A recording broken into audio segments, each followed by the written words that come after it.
Recording पे आ जाते हैं। अच्छा, अब ये मैं सबको जो है दोबारा म्यूट कर रहा हूँ। ठीक है जी। कोई सवाल करना हो तो आप जस्ट रेज योर हैंड। अच्छा, अपना हाथ उठा के सवाल कीजिएगा। अच्छा, अब हमारी जो है एस्ट्रोनॉमिकल टेलीस्कोप होती है, एक ऑप्टिकल इंस्ट्रूमेंट होता है used to view heavenly bodies such as moon, star, planets and distant object. बहुत ह्यूज ऑब्जेक्ट जो होते हैं उनको देखने के लिए यूज हो सकता है। इसको जमीन पे भी आप किसी चीज को देख सकते हैं, लेकिन इसका जो इमेज होता है ना वो हमारा इन्वर्टेड होता है, इसलिए कंफर्टेबल नहीं रहते हम लोग। तो उसके लिए हम दूसरी टेलीस्कोप बनाई है, जिसको जैसे गैलीलियन है, वो हमारे कोर्स में नहीं है इस साल ना, और टेरेस्टेरियल टेलीस्कोप है। तो ये हमारे पास जो है डेफिनेटली यूज होता है ऑप्टिकल, जो हमारे एस्ट्रोनॉमिकल ऑब्जेक्ट्स हैं लाइक मून वगैरह, स्टार्स हो गए, प्लैनेट्स हो गए। इसको हम हमेशा एक और दूसरा नाम भी देते हैं रिफ्रैक्टिंग टेलीस्कोप का ना। इसके अंदर दो हमारे लेंसेज होते हैं। एक लेंस हमारे पास होता है यूज, याद रखिएगा, एक लेंस होता है इसमें हमारे पास ऑब्जेक्टिव, जो ऑब्जेक्ट के पास होता है, एक होता है आईपीस। ठीक है। Objective is a convex lens of large focal length. इसकी फोकल लेंथ लार्ज होती है। ठीक है जी। वहां पे आप देखते थे कि उसकी फोकल लेंथ जो होती थी ऑब्जेक्टिव की स्मॉल लेते थे एज कंपेयर टू आईपीस, लेकिन यहाँ पे आपके पास ऑब्जेक्टिव की फोकल लेंथ लार्ज ली जाती है। लार्ज लेने की वजह ये होती है कि जो आप ऑब्जेक्ट कैप्चर करने जाते हैं ना वो दूर होते हैं, तो वहां पे जो आप ऑब्जेक्ट कैप्चर करने जा रहे होते हैं ना वो करीब होता है। यहाँ पे जो ऑब्जेक्ट आपको कैप्चर करना है वो काफी दूर होता है। अगर मून को आपको कैप्चर करना है तो ज्यादा फोकल लेंथ होनी चाहिए। ठीक है। जब आपके पास फोकल लेंथ ज्यादा है तो लार्ज अपर्चर है। It is usually made of two convex lenses in contact with each other to reduce the chromatic and spherical aberration. अच्छा, ये जो लेंस होता है ना हमारा, ये हमारा एक लेंस का दो लेंसेज को जोड़ के बनाया जाता है ताकि हमारे पास क्रोमेटिक एंड स्फेरिकल एब्रेशन, ये लेंस के हमारे पास डिफेक्ट्स होते हैं जो इस साल नहीं पढ़ाया है। तो ये दो हमारे पास ये बीमारियां होती है लेंस की, जिसको हम कह सकते हैं डिफेक्ट्स होते हैं। इनको दूर करने के लिए देखें, क्रोमेटिक एब्रेशन क्या होती है, लाइट जब फैल जाती है ना, लाइट जब आती है लेंस में तो वो फैलेगी, तो इस सबको ये दूर कर देता है। ये सारे इसमें डिफेक्ट्स नहीं होते। ये एक लेंस तो होता है लेकिन ये दो लेंसेज को मिलके बना हुआ होता है। आईपीस क्या होता है, eyepiece is also a convex. यहाँ पे भी आईपीस हमारा कॉन्वेक्स लेंस ही होता है। आईपीस हमारे पास कॉन्वेक्स लेंस ही होता है। अच्छा जी, काफी लड़कियां भी वेटिंग में, चले आ जाए। आईपीस भी हमारे पास कॉन्वेक्स लेंस होता है। इसकी फोकल लेंथ स्मॉलर होती है as compare to objective, objective से कम होती है। वहां पे क्या होता था, वहां पे हमारे पास आईपीस की फोकल लेंथ ज्यादा होती थी एज कम्पेयर टू ऑब्जेक्टिव। यहाँ पे ऑब्जेक्टिव की फोकल लेंथ हमारे पास ज्यादा होती है as compare to eyepiece. It is also a combination of two lenses. ये भी दो लेंसेज के कंबाइन होकर एक लेंस बनता है। ठीक है जी। The objective is mounted on a white metallic tube. एक मेटालिक ट्यूब पे हमारा ऑब्जेक्टिव माउंट होता है, while the eyepiece is mounted on a small tube. हमारे स्मॉल ट्यूब के ऊपर आईपीस होता है। एक हमारे पास ट्यूब होती है, ट्यूब की दो तरफ लेंसेज होते हैं। जिस लेंस की फोकल लेंथ ज्यादा है वो बड़ा होगा, जिस लेंस की फोकल लेंथ छोटी है वो छोटा होगा। ठीक है जी। तो हमारे पास जिस साइड पर बड़ी जगह होती है वहां पे हम ऑब्जेक्टिव लगा देते हैं, और एक दूसरी साइड पे हमारा जो जिस आंख से हम देख रहे होते हैं वहां पे हमारी स्मॉल ट्यूब होती है, वहां पे छोटा लेंस लगा देते हैं। ठीक। The distance between the eyepiece and the objective can be changing by moving tubes. Tube को मूव करा के, हमारे पास एक बीच में ऑप्शन होता है, उसको मूव कराते हैं, उससे एडजस्टमेंट होती है। ऑब्जेक्टिव और आईपीस की लेंथ को हम चेंज करा सकते हैं, डिस्टेंस को चेंज करा सकते हैं। ठीक है जी। ये डेरिवेशन बहुत आसान होगी। अच्छा जी, इसकी वर्किंग क्या होती है, इसकी वर्किंग ये होती है, बेटा ये नहीं करें प्लीज। मैं फिर ये कह रहा हूँ कि मुझे जाके ना हर चीज को, ऑप्शन को हटाना कोई मसला नहीं होता, लेकिन मैं इसलिए करता हूँ कि किसी को कोई सवाल करना होता है ना तो उसको हाईलाइट कर दे। आप लोगों के फायदे के लिए मैंने इसको अलाउ किया हुआ है। सर्किल करते कोई पूछते हैं सर ये किस तरह से आ रहा है, किस तरह से आ रहा है। अच्छा, वर्किंग इसकी अगर हम बात करें तो the rays coming from a distant object falls on objective as parallel beam. देखिए, जो ऑब्जेक्टिव है ये कैप्चर कर रहा है किसको, ये कर रहा है हमारे पास एक डिस्टेंट ऑब्जेक्ट जो उसके इन्फिनिटी पे होता है। तो इसमें से तमाम आने वाली रेज जो होती है ना, ये तमाम रेज आती हैं बिल्कुल पैरेलल। ये रेज आती हैं बिल्कुल पैरेलल, और तब पैरेलल रेज आती हैं तो वो अपर्चर पर टकराने के बाद क्या होती है, वो अपर्चर पर टकराने के बाद क्या होती है, वो रेज फोकस पे मिलती है। ठीक है ना। ये तमाम रेज आती हैं, ये अपर्चर से टकराती है। सेंटर वाली रे बिल्कुल सीधी आएगी, ये आने के बाद थोड़ी सी कर्व होती है इस पॉइंट पे, आने के बाद थोड़ी सी स्ट्रेट हो जाती है, ठीक है। ये एंगल जो बनता है यहाँ पे, ये एंगल अल्फा। अब आप लोग बोलेंगे एंगल अल्फा तो वो एंगल होता था जो आंख ऑब्जेक्ट के साथ बनाती, ठीक है। अब मैं आपसे ये कहता हूँ कि क्या आपकी आम आंख नेकेड आई जो है वो देख सकती है, क्या जुपिटर को नहीं देख सकती? तो यहाँ पे अल्फा की डेफिनेशन चेंज हो जाती है। यहाँ पे अल्फा कहते हैं कि आपके पास ऑब्जेक्टिव के साथ जो एंगल बनाता है ऑब्जेक्ट, ठीक है, वो कहलाता है अल्फा। और जबकि बीटा की डेफिनेशन वही रहेगी जो पहले थी, बीटा की डेफिनेशन वही होगी जो पहले थी। हमारे पास अल्फा की यहाँ पे डेफिनेशन वो हो जाएगी जो ऑब्जेक्टिव आप लेंस के साथ ऑब्जेक्ट एंगल बनाता है, उसको हम कहते हैं अल्फा, ठीक है। ये तमाम रेज आने के बाद एक पॉइंट पे मिल जाएंगी ए बी। अच्छा, अब इसकी एडजस्टमेंट ऐसे करते हैं,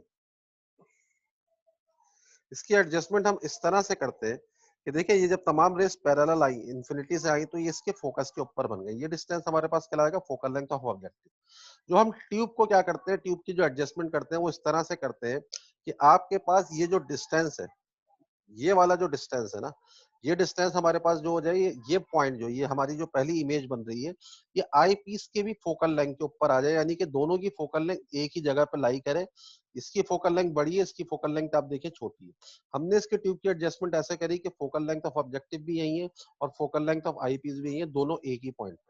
अच्छा, जब आपके पास किसी ऑब्जेक्ट को फोकस पे रखा जाता है तो उसकी इमेज जाके इन्फिनिटी में बनती है। तो हमने यहाँ पे बिल्कुल स्ट्रेट रे इस तरह से निकाली कि ऑप्टिकल सेंटर से होते हुए गई, बिल्कुल इसके एक पैरेलल रे बना दी, बिल्कुल इसके एक पैरेलल रे बना दी।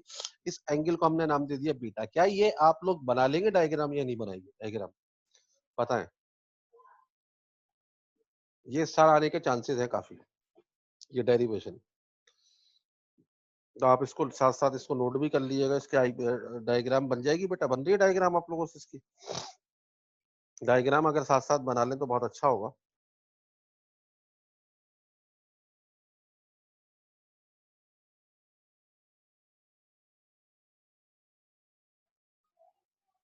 बन रही है बेटा डायग्राम? लाइबा गुल बना लेंगे, ईमान महबूब बना लेंगी, बना सकते हैं, बिस्मा शाहिद कह रही है, लेकिन बनाएंगे नहीं, नहीं बनाएंगे आप? अच्छा जी, फातिमा नूर भी बना लेंगी। इसको अभी बना लो ना, 5 मिनट में बना लो जल्दी से, ताकि फिर मैं आगे बढ़ूं, डेरिवेशन कराऊं। 5 मिनट लगेंगे इसको बनाने, ठीक है। 5 मिनट में इसको बना लो डायग्राम को। ख्याल करना कि आपका ऑब्जेक्टिव बड़ा बनेगा, ठीक है। दो तीन चीज होगा, आई पीस छोटा बनेगा। जब ऑब्जेक्टिव बड़ा बनेगा तो उसकी फोकल लेंथ भी बड़ी होगी और आई पीस की फोकल लेंथ छोटी होगी। ये तीनों रेज बिल्कुल पैरेलल बनेंगी, ये बिल्कुल सेंटर से,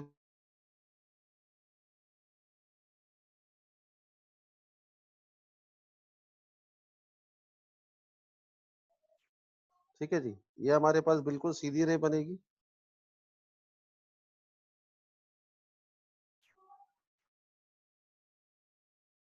जोहाना नोमान, वेरी गुड, आपने बना ली, अच्छी बात है। अच्छा, ये बिल्कुल पैरेलल होंगी तीनों रेस। ये इसके टिप पे से होती हुई इस तरह से जाएगी, पहली रे इसकी टिप और इसका optical centre,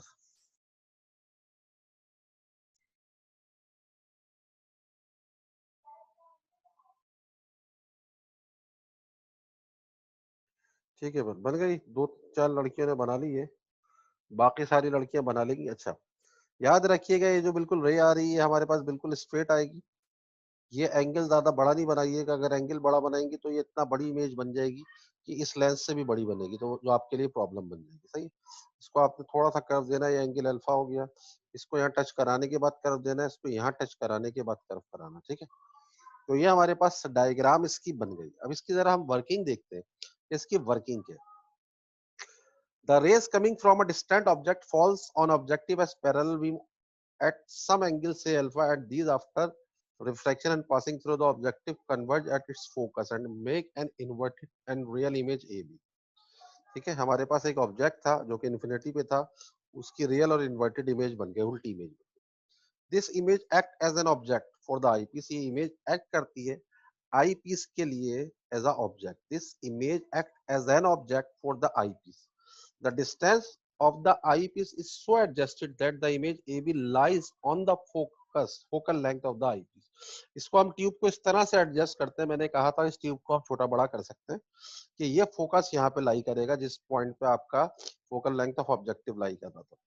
The eyepiece forms a final image। The final image is magnified, final image हमारी मैग्निफाइड होती है, वर्चुअल होती है और इन्वर्टेड होती है with respect to the object. यानी कि कहाँ बनेगी फाइनल इमेज, इस तरफ आपके पास फाइनल इमेज बनेगी। The final image is formed at infinity, इस तरफ बिल्कुल इन्फिनिटी पे जाके इमेज बनेगी।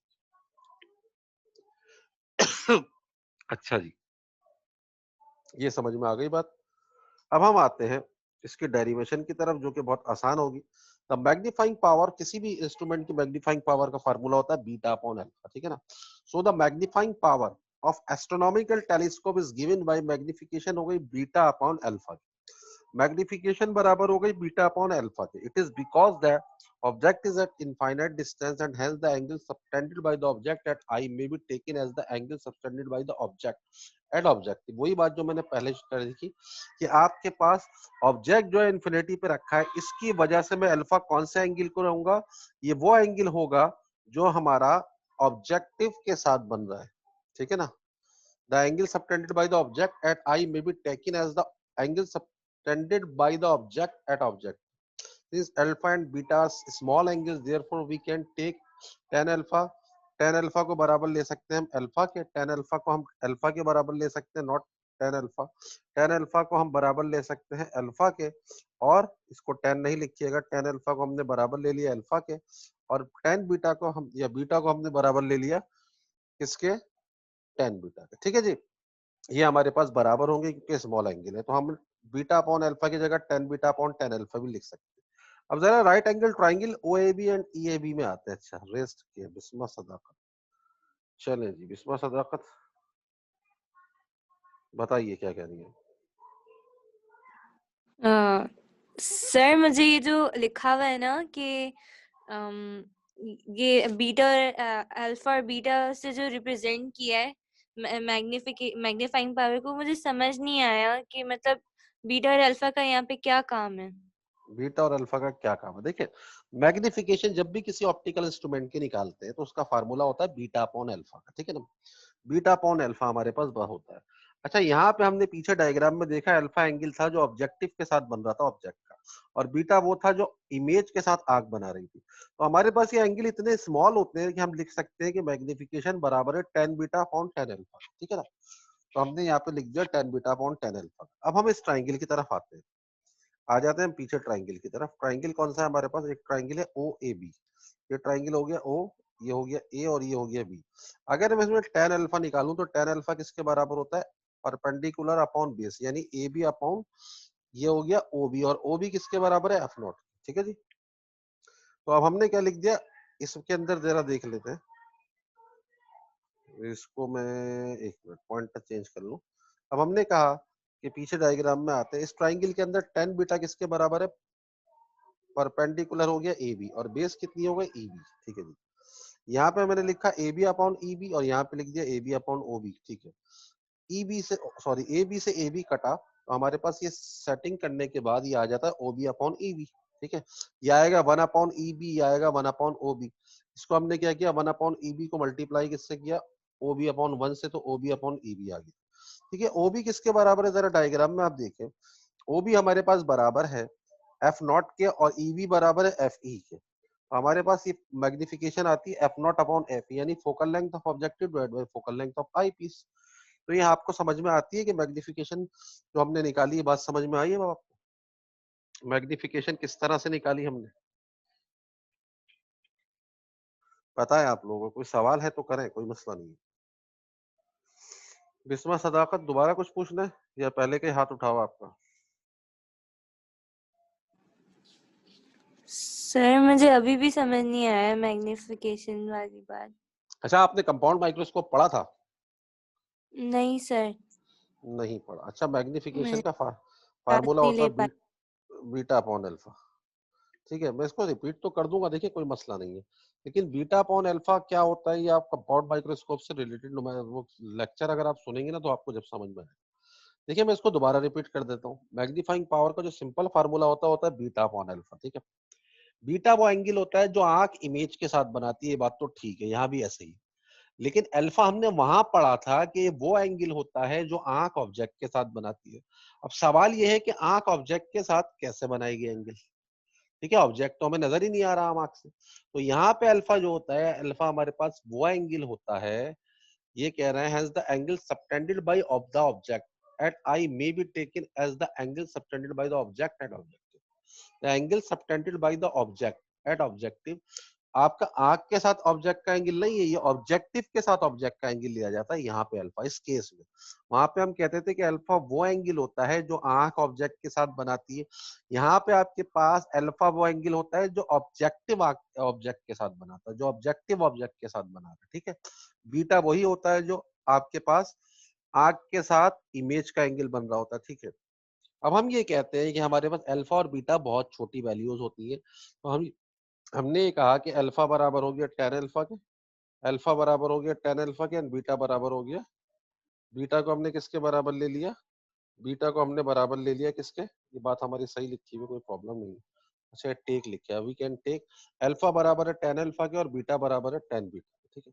बीटा बराबर है हमारा tan बीटा के, अल्फा को हमने tan अल्फा के बराबर ले लिया और बीटा को tan बीटा के बराबर ले लिया। जब थीटा बहुत छोटा होता है ना एंगल, या 5 डिग्री से भी छोटा होता है, तो हम कहते हैं कि tan थीटा तकरीबन बराबर होता है थीटा के, ठीक है। तो हमने अल्फा बराबर ले लिया tan अल्फा के और बीटा बराबर ले लिया tan बीटा के, तो हम इसको tan beta upon tan alpha भी लिख सकते हैं। अच्छा, चले अब जरा डायग्राम पे आ जाते हैं।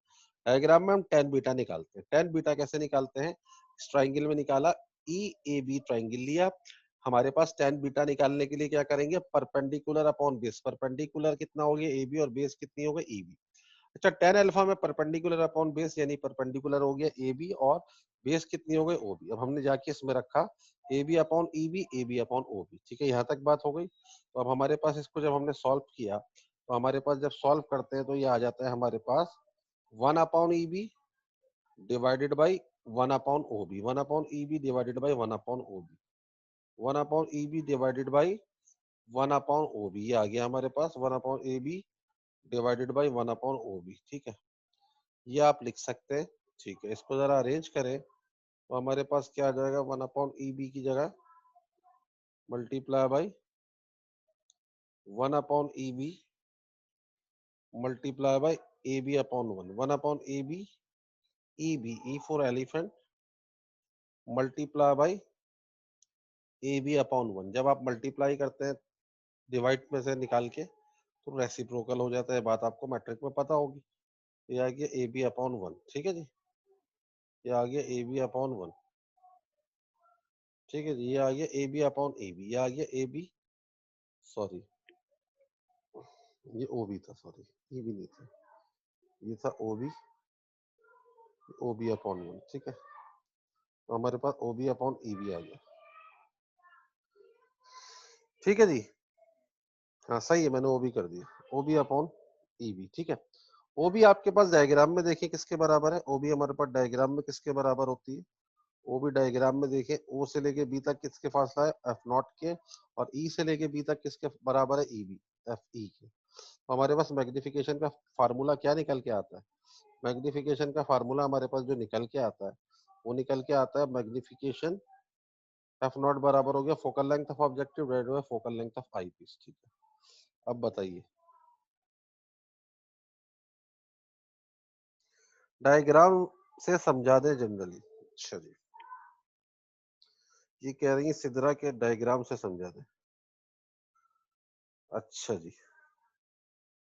डायग्राम से नहीं, अब मैं सिर्फ डायग्राम ही समझाऊंगा, ठीक है ना, ये तो मैंने समझा दिया ना।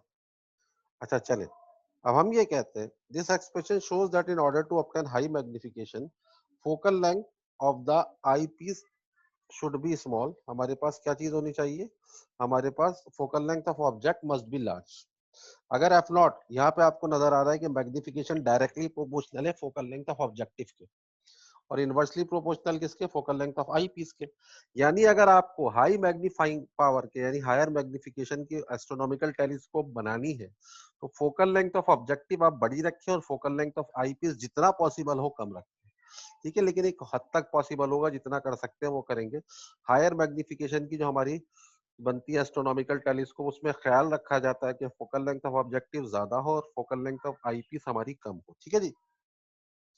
अच्छा, अब मैं, कोई मसला नहीं है, दोबारा समझा दूंगा। अच्छा अच्छा, मैं लेकिन इसको वाइंड अप करता हूँ। The distance between objective lens and eyepiece is equal to the length of telescope, हमें पता है कि टेलीस्कोप की लेंथ क्या होगी, वो बराबर होती है इन दोनों लेंसेज के दरमियान फासला। तो यहाँ पे हमें नजर आ रहा है इन दोनों लेंसेज के दरमियान फासला F not plus F E के बराबर है। तो हम ये लिख सकते हैं कि लेंथ ऑफ टेलीस्कोप यहाँ पे किसके बराबर है, F not plus F E के बराबर है। Length of telescope F not plus F E के बराबर है। अच्छा, ये डेरिवेशन समझ में आई सबको? मैं डायग्राम समझा रहा हूँ बेटा, मसला नहीं है, डायग्राम तो अभी हम कर लेते हैं, दोबारा देख लेते हैं। ठीक है, ये डेरिवेशन समझ में आ गई। डेरिवेशन आप लोगों को नोट भी कर लें तो अच्छी बात है, कोई मसला नहीं है। अच्छा है कि ये नोट कर लें। आपकी देखिए थ्योरी अब खत्म है और इससे रिलेटेड न्यूमेरिकल्स अभी मुझे कराने हैं। मेरी क्लास एक मिस हुई, इंशाल्लाह मैं करता हूँ कुछ, इसको अरेंज करता हूँ ताकि आपका इस वीक में चैप्टर वाइंड अप कर दूँ। सही है ना?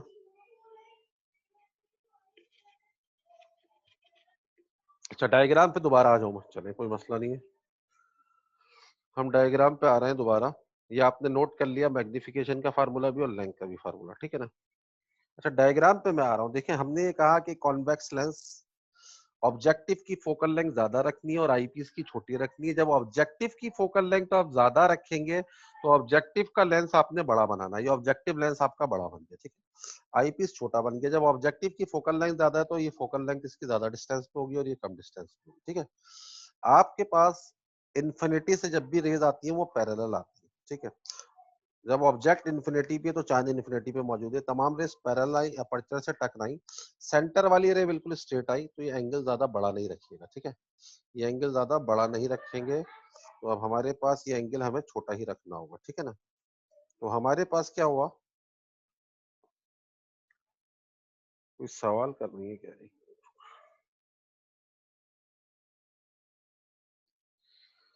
प्रॉब्लम 1 एंड 9 भी समझा दीजिएगा। 9 तो बेटा करा दी थी मैंने क्लास में, चलो देख लेंगे बेटा इसको। उनसा हसन, मैं अभी बात करता हूँ, उसको थोड़ा सा क्लियर कर दूं। मैं करा दूंगा, एक क्लास और ले लूंगा, लेकिन इस चैप्टर को मैं आपके सारे मसले हल करके आगे बढ़ूंगा, ऐसे नहीं, प्रॉब्लम में ना, ठीक है ना। अच्छा जी, तो हमारे पास ये एंगल अल्फा कहलाएगा। इस अल्फा को कोशिश कीजिएगा कि कम रखें, वरना ये बहुत बड़ी इमेज बन जाए। ये इमेज बन गया ए बी और ये एंगल अल्फा बन गया, ठीक है। अब हमने इसको इस तरह से एडजस्ट किया कि ये पॉइंट फोकल लेंथ इसकी उसी पॉइंट पे आ जाए जिस पॉइंट पे, लेकिन ये डिस्टेंस ज्यादा होगा और ये डिस्टेंस कम होगा, ये एंगल, ये लेंस भी छोटा होगा। अच्छा, जब फोकस, आपके पास फोकस पे कोई ऑब्जेक्ट होता है तो इमेज बिल्कुल सीधी निकलेगी इन्फिनिटी की तरफ, इमेज लेकिन बनेगी फाइनली इसी तरफ, ठीक है। इमेज इसी तरफ बन रही है फाइनली, ऑब्जेक्ट की जहाँ रखा है उसी तरफ इमेज बनेगी। फाइनल इमेज इसकी क्या होगी, मैग्नीफाइड होगी, वर्चुअल होगी और इन्वर्टेड होगी with respect to the object. अच्छा, और ये बनेगी कहाँ पे जाके, इन्फिनिटी। अब बताइए क्या मसला,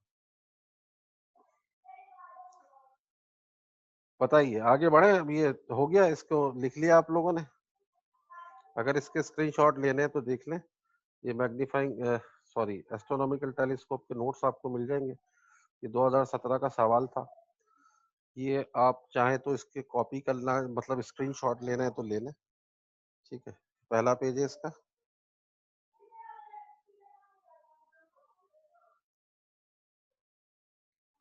चाहिए इसका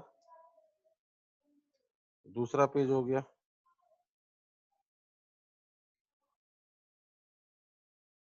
ये इसका तीसरा पेज हो गया, ठीक है। ये इसकी डेरिवेशन 7 नंबर में आती है,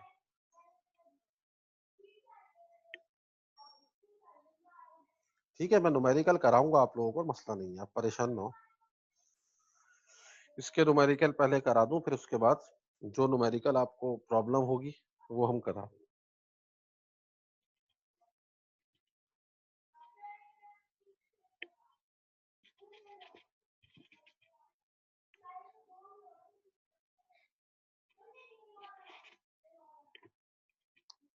चले बेटा आगे बढ़े न्यूमेरिकल्स की तरफ।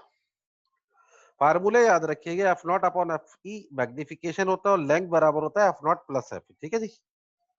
मैं अब आ रहा हूँ न्यूमेरिकल्स की तरफ। 2009 का न्यूमेरिकल, ठीक है। न्यूमेरिकल 2009 का आ गया, ठीक है। 2009 का numerical, what is the magnification of astronomical telescope, ठीक है। एस्ट्रोनॉमिकल टेलीस्कोप को फोकस किया जा रहा है इन्फिनिटी के लिए, इन्फिनिटी के लिए फोकस किया जा रहा है। अच्छा, इसकी मैग्निफिकेशन हमारे पास क्या होगी, what is the magnifying power, of a astronomical telescope. इसका डाटा बना रहे हैं हम लोग, हमें मालूम करनी है मैग्निफिकेशन इसकी। किसकी मालूम करनी है हमें? एस्ट्रोनॉमिकल टेलीस्कोप की। इसका फार्मूला पहले हमने लिखा है, एम मालूम करना है हमें, मैग्निफिकेशन हमें मालूम करनी है। ठीक है जी, जी हो गया। Focus for when the powers of its objective and eyepiece lenses are, power of objective क्या हो गया? फोकल लेंथ नहीं दी हुई, पावर दी हुई। पावर ऑफ ऑब्जेक्टिव क्या होगा? 2 डायोप्टर्स। मैंने इसलिए पावर ऑफ लेंस पढ़ाई थी आप शुरू में ना, पावर ऑफ लेंस पढ़ाया था मैंने, इसीलिए बताया था कि पावर आपके काम आएगी। डायोप्टर्स आ गया, ठीक है ना, ठीक है। पावर ऑफ, ये आ गए 2 डायोप्टर्स। अच्छा, और एक हमारे पास क्या हो गए? 20 dioptres. Power of I piece आ गई 2 डायोप्टर्स। ठीक है जी, ये आ गए 20 डायोप्टर्स, 20 डायोप्टर्स। ठीक है, अब हमें मालूम करनी है इसकी मैग्निफिकेशन, हमें मालूम करनी है इसकी मैग्निफिकेशन। अच्छा, मैग्निफिकेशन मालूम करने से पहले हमें पता है कि मैग्निफिकेशन में फार्मूला हमारे पास किसके बराबर होता है? फार्मूला हमारा बराबर होता है किसके? m is equal to F nought upon F E. लेकिन हमें एफ नॉट तो पता ही नहीं। अच्छा, पावर क्या बताई थी मैंने आपको? पावर का फार्मूला बताया था 1 upon focal length in metre. ठीक है, 1 upon focal length in metre, ये बताई थी पावर। पावर मैंने बोला था 1 upon focal length is metre, in metre. ठीक है। अच्छा, अब मैं कैसे क्या करूंगा इसमें सॉल्यूशन जब करेंगे? अच्छा, जब मैं सॉल्यूशन करूंगा तो इसमें हमारे पास क्या आ जाएगा? इसका फार्मूला पावर ऑफ ऑब्जेक्टिव क्या हो जाएगी? अच्छा, कुछ कह रही है तो रुक जाए। अच्छा, अब हमारे पास पावर का फार्मूला, पावर ऑफ ऑब्जेक्टिव हो जाएगी 1 अपॉन फोकल लेंथ। लेकिन इस फार्मूले से आपके पास फोकल लेंथ निकलती है मीटर। ठीक है, इस फार्मूले से आपके पास निकलती है फोकल लेंथ मीटर में, तो मैं लिखूंगा 1 अपॉन फोकल लेंथ। ठीक है, कोई मसला नहीं है, 1 अपॉन एफ नॉट यहाँ से निकालूंगा मैं। ठीक है जी, और पावर ऑफ आई पीस किसके बराबर हो जाएगी? 1 अपॉन एफ ई के। अच्छा, इन दो फार्मूलों से मैं फोकल लेंथ ऑफ ऑब्जेक्टिव और focal length of I piece निकाल लेता हूँ। ठीक है, सही जी, निकाल सकता हूँ, नहीं निकाल सकता? फोकल लेंथ ऑफ ऑब्जेक्टिव क्या हो जाएगी? 1 अपॉन पी नॉट, और पी नॉट की जगह मैंने क्या लिख दिया बेटा? 1 अपॉन 2। ये आ गया 1 अपॉन 2। अच्छा जी, focal length of I piece कितनी हो जाएगी? Focal length of I piece हमारे पास बराबर हो जाएगी 1 अपॉन पीई। ठीक है, ये आ जाएगी हमारे पास 1 अपॉन पीई, और पी कितना हो जाएगा? 1 अपॉन 20। 1 अपॉन 2 कितना हो गया? 1 अपॉन 2 की जगह क्या आ गया हमारे पास? 0.5 मीटर। सही है, फोकल लेंथ इस फार्मूले से मीटर में निकलती है, तो ये आ गया 0.5 मीटर। ये आया 0.5 मीटर, और focal length of I piece किसके बराबर आ जाएगी? 0.05 ऑफ 0.05 ऑफ मीटर। ठीक है जी, ये आ गई हमारे पास फोकल लेंथ दोनों की। अब फार्मूला लगाता हूँ। मैग्निफिकेशन क्या होती है? एफ नॉट अपॉन एफ ई। ये हो गया एफ नॉट अपॉन एफ ई के बराबर, तो हमारे पास आंसर आ जाएगा इसका। आंसर आ जाएगा, क्या आ रहा है बेटा? यहाँ ऊपर आ गया 0.5, तो टोटल आंसर इसका 10 आ रहा होगा। मैग्निफिकेशन के कोई यूनिट नहीं होते, लेकिन आप इसको करके बताइए, वैल्यूज पुट करके लिखिएगा। ठीक है जी, मेरी तरह डायरेक्ट नहीं लिखिएगा। Clear the spelling of dioptre, is it dioptre और डायोप्टर? आपने जो बाद में लिखा है ना वो सही है, टी आर ई लिखिएगा। ठीक है ना, डायोप्टर की जो स्पेलिंग है वो टी आर ई, लेकिन इसको टी ई आर भी लिख देते हैं, जैसे मीटर में नहीं पढ़ते 2 मीटर। लेकिन मीटर की मैं असल आपको बात बता दूं कि जो हमारा मीटर होता है ना, जैसे मेजर जिसके यूनिट मीटर है, जैसे यूनिट मीटर होते हैं ना, तो उस मीटर को आप आर ई लिखते हैं, टी आर ई लिखते हैं, 10 मीटर, तो T R E, M E T R E metre होगा। लेकिन अगर हमारे पास इलेक्ट्रिक का मीटर होता है, सही है ना, गैस का मीटर होता है, तो वो टी ई आर होता है। ठीक है जी, महानूर हैदर ने तो अजीब ही आंसर लेके आई बेटा। अब ये कौन सा आंसर नहीं है? 16.67 तो कोई दूर तक नहीं आ रहा आंसर इसका। बताइए महानूर हैदर, इतना आंसर चेंज कैसे आ रहा है आपका? आप लोग कैमरा ऑन, वो सॉरी कैमरा बोल रहा हूँ, माइक ऑन करके बात कर सकते हैं, ठीक है ना? माइक ऑन करके आप बात कर लें, लिख के नहीं बताएं। जिसको सवाल करना है ठीक है बोले। सर आपने जो ये एफ और एफ निकाला है, इनको सेंटीमीटर में कन्वर्ट नहीं करेंगे? नहीं अभी जरूरत नहीं है। देखें अगर आप चाहती हैं कि सेंटीमीटर में निकले तो उसके लिए फिर पता है फार्मूला लगाएंगी, P naught is equal to 100 upon F naught. अगर 100 अपॉन एफ नॉट निकाल लगाएंगी तो आपका एफ नॉट डायरेक्ट सेंटीमीटर में ही निकलेगा। तो चाहे तो वो फार्मूला लगा के कर लें, चाहे तो ये फार्मूला लगा के कर लें। आंसर आपका पावर में कोई मसला नहीं है, ऊपर नीचे दोनों सेम है। ठीक है जी। ठीक है। सर मेरे पास मैंने जब किया ना डिवीजन तो मेरे पास 1/40 आंसर आया था, तो मैंने जब इसको कन्वर्ट किया तो मेरे पास 0.025 आया। ये सवाल तो बेटा मैंने 95% तो कर ही दिया है ना। ये तो मैंने 95% सवाल तो कर दिया है ना। एफ नॉट 0.5 है, उसको आप डिवाइड कर दो 0.05 से, तो क्या बचेगा बेटा बोले? 10 आएगा फिर। 10 ही आएगा ना। तो मैंने कर दिया, अभी जी किसी और ने हाथ उठाया था, बिस्मा ने। और बोले बेटा। जज़ाकल्लाह सर। बिस्मा बोले बेटा, क्या कह रही है? सर ये मैग्निफिकेशन के आंसर को किस यूनिट में लिखेंगे? मैग्निफिकेशन का कोई यूनिट नहीं होता, because it is the ratio between two same quantities. दो सेम क्वांटिटीज का रेशियो होता है, इसका ठीक है कोई यूनिट, ठीक है ना? जी। अच्छा जी, हो गया सवाल सबका, डन है। We have 5.27 minutes. अच्छा अब किसी का कोई सवाल तो नहीं है? नहीं है बेटा कोई सवाल? अगले सवाल की तरफ आ जाते हैं। अच्छा ये लिख के भी बता रही है कुछ, चले। अच्छा नो, अच्छा से कोई सवाल नहीं है किसी का, तो ठीक है आगे बढ़ते हैं। जल्दी से एक अगले सवाल की तरफ आ जाते हैं। ये सवाल हमारा 2009 फॉर फेलियर के पेपर में आया था। फॉर फेलियर क्या चीज होती है? अगर खुदा न खास्ता फर्स्ट ईयर में रुक जाते तो सेकंड ईयर वालों के साथ दोबारा एक फर्स्ट ईयर का पेपर देना पड़ता है आपको, वो फॉर फेलियर कहलाता है। A telescope was used to observe Mars. It had a magnification of 2000 and objective lens of power 0.005 diopter. What is the focal length of the eyepiece? तो ये सवाल आप लोग करेंगी 5 मिनट या घर से करेंगी बताएं?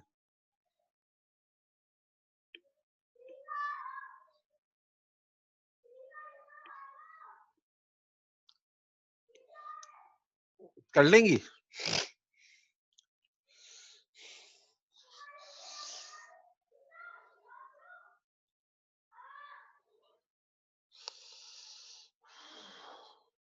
मैं करवा दूं ये सवाल? अच्छा ये सवाल मेरे ख्याल से आप लोग खुद ही कर सकती हैं, कोई इतना प्रॉब्लम नहीं है। देखें इसको, इसका डाटा बनाते हैं। मैग्निफिकेशन को मैंने ले लिया 2000 हो गई मैग्निफिकेशन। इस सवाल, इस चैप्टर को खत्म करने के लिए एक क्लास मुझे और चाहिए होगी। मैग्निफिकेशन हो गई 2000। अच्छा जी, और 10 सेंटीमीटर, ठीक है यही आ रहा है, आंसर दिया हुआ है। इस क्वेश्चन को एक्सप्लेन कर देते हैं, ठीक है मैं कर देता हूँ एक्सप्लेन। अच्छा टेलीस्कोप, अच्छा मैग्निफिकेशन हमें दी जा रही है, इसकी मैग्निफिकेशन हमें दी जा रही है, इसकी मैग्निफिकेशन हमारे पास है 2000 and objective lens of power 0.005। Power of objective they the, data के अंदर ना पावर ऑफ ऑब्जेक्टिव से आप फोकल लेंथ ऑफ ऑब्जेक्टिव मालूम कर ले। तो आप क्या करेंगे, 100 अपॉन करके कर दे, फिर आपके पास मैग्निफिकेशन का फार्मूला होगा एफ नॉट अपॉन एफ ई। जब आपको एफ नॉट पता है, जब आपको एम पता है, तो एफ ई मालूम हो ही जाएगा ना बेटा। कर लेंगे सवाल? हो जाएगा, नहीं होगा तो बेटा कल बात कर लीजिएगा। इस सवाल को नोट तो कर लिया ना आप लोगों ने? ट्राई कीजिएगा आप लोग, मैं कोई ये नहीं कह रहा कि मैं नहीं कराऊंगा, मैं करा दूंगा बेटा आपको। न्यूमेरिकल जो भी करेगा कल मैं वो भी करा दूंगा। कल अगर क्लास ले, इस वीक में मैं क्लास ले सका इंशाल्लाह तो मैं आपको बता दूंगा, अर्ली बता दूंगा, कोई मसला नहीं है, ठीक है ना? मेरी असल में और ज्यादा क्लासेस भी चल रही है इधर बॉयज में भी, तो प्रॉब्लम होती है, तो कर दूंगा मैं सेटिंग इंशाल्लाह इस वीक ना। अगर ना हुआ तो मैं करा दूंगा, ठीक है ना? आप ट्राई कीजिएगा, ट्राई करेंगे तो बहुत सी चीजें सीखेंगे। एक और सवाल इसलिए लिख लें। अच्छा 2 पार्टिसिपेंट ने हाथ उठा दिए, चलें जी। एक तो है आयना सही है जी, बोले आयना, कुछ कह रही हैं आप? सर नहीं हो रहा, हफ्सा फातिमा, हफ्सा फखर। अच्छा जी, कैसे नहीं होगा बेटा? अच्छा, आपको ये पता है कि पावर ऑफ ऑब्जेक्टिव पता है? पावर ऑफ ऑब्जेक्टिव से जरा फोकल लेंथ ऑफ ऑब्जेक्टिव तो मालूम कर लो। पावर ऑफ ऑब्जेक्टिव से फोकल लेंथ ऑफ ऑब्जेक्टिव मालूम करो और उसको सेंटीमीटर में अगर नहीं आ रही तो सेंटीमीटर में कन्वर्ट कर लो। फिर मैग्निफिकेशन का फार्मूला लगाओ और आंसर ले आओ। अच्छा चले बेटा, मैं थोड़ा सा टाइम निकाल, अब मैं कुछ और तो करा नहीं पाऊंगा, इसी सवाल तो थोड़ा सा देख लेते हैं, अगले सवाल पे नहीं जा सकूंगा ना। अच्छा, अब हम ये कहते हैं कि हमें क्या दी जा रही है, power of objective. Power of objective हमारे पास किसके बराबर है? 0.005 डायोप्टर। ठीक है, 0.005 डायोप्टर। 0.005 के बाद मैंने लिख दिया कैपिटल डी। मालूम मुझे क्या करना है? मुझे मालूम करना है focal length of I piece. ठीक है ना, मुझे मालूम करना है focal length of I piece, F ही मालूम करनी है। तो सॉल्यूशन पे हम आते हैं, सॉल्यूशन पे हम जल्दी से आएंगे क्योंकि we have less than 1 minute. ठीक है, ये कुछ सवाल में बात कर रही है।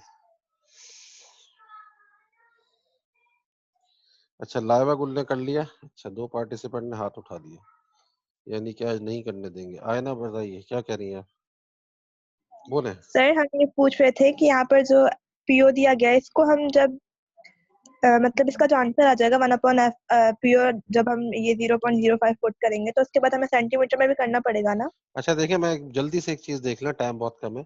पी नॉट को अगर मैं लिख दूं ना 100/f नॉट, तो हमारा आएगा ही सेंटीमीटर में। अगर 1 लिखता हूं तो मीटर में आता है, अगर 100/f नॉट लिखूंगा तो वो मेरे पास सेंटीमीटर में आएगा। अब एफ नॉट किसके बराबर हो गया? एफ नॉट बराबर हो गया 100/p नॉट। ठीक है, अब मेरा सेंटीमीटर में ही डायरेक्ट आंसर आ रहा है।